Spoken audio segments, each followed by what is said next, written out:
पुण्यातील चर्चित केतन अग्रवाल हत्याकांडाशी संबंधित आरोपी सिया गोयलच्या वडिलांच्या कंपनीवर आता एफडीएने मोठी कारवाई केली आहे.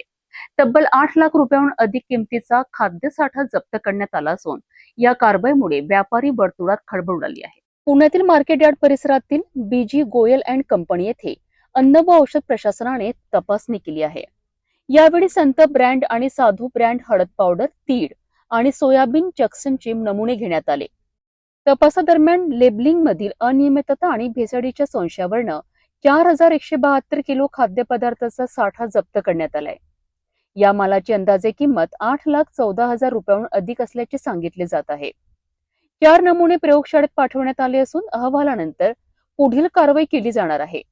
तसेच अन्न व सुरक्षा नियमांचे पालन न केल्याचे आणि परवान्यात आवश्यक बदल न केल्याचेही प्राथमिक तपासात समोर आले आहेत. एफडीएने कंपनीला पुढील आदेशापर्यंत व्यवसाय बंद ठेवण्याची नोटीस दिली आहे.